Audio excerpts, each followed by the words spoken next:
The finale of Tina, the Tina Turner musical, and indeed the finale of today's EPOS. My thanks, as always, to my producer, Jessica Rickson, and to Johnny Walker for no doubt the sensational sounds of the 70s that will follow here on Radio 2. And I'm delighted to say that I'm going to be back next Sunday at 1 with an extra special themed programme. My Sing When You're Winning edition, in which all the show tunes and movie songs reference singing or music. If you want to warm up your dulcets ahead of the performance, just put Elaine Page into BBC Sounds and you'll be spoilt for choice.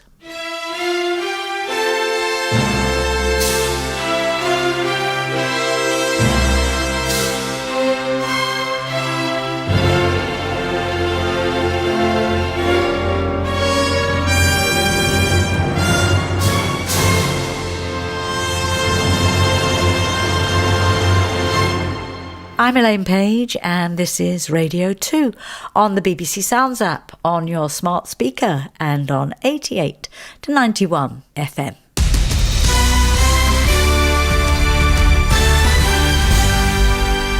BBC News at 3 o'clock. This is Nikki Cardwell. Boris Johnson says the invasion of Ukraine is at a critical point, but there is an opportunity to turn the tide of the war. He was speaking after meeting the French President Emmanuel Macron on the sidelines of the G7 summit, which started earlier in Germany.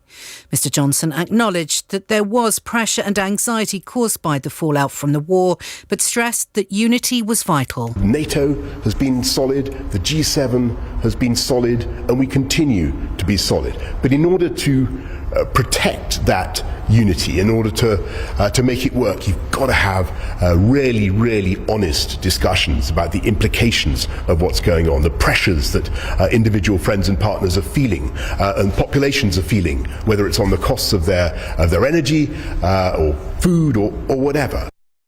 At least 14 Russian missiles were fired at Ukraine's capital Kyiv earlier. One hit a residential block of flats, killing at least one person and injuring 4 others. The advisor to Ukraine's Ministry of Defence, Yuri Sak, said the latest attacks prove that the country urgently needs more weapons. These intensifying missile strikes, they are just proof that Ukraine needs to be supplied with modern air defence systems, with combat aircraft, because civilian residential areas are being hit, people continue to die. So the timeline should be about how soon Ukraine will get more weapons and air defence systems and air rocket systems that we request. The Northern Ireland Secretary Brandon Lewis says the 1922 committee of backbench MPs should not change the rules to allow another vote of confidence in Boris Johnson's leadership.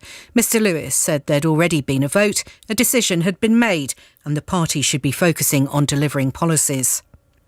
The Metropolitan Police are investigating allegations of sexual harassment made about the Scottish National Party MP Patrick Grady. He suspended his membership of the party and will sit as an independent at Westminster while the inquiry continues. Alexandra Mackenzie reports. Patrick Grady had told the House of Commons he was profoundly sorry after an independent panel found he had touched and stroked the neck, hair and back of his young colleague during a social event in 2016. Last night, the Metropolitan Police said they had received an allegation of sexual assault that is said to have taken place in a bar in October 2016. Police said the report was submitted online by a third party. The SNP said it would be inappropriate to comment on a police inquiry. At least 20 young people are now known to have died in a nightclub in the South African city of East London. The cause of the deaths isn't known, but there have been reports of a possible poisoning from a gas leak.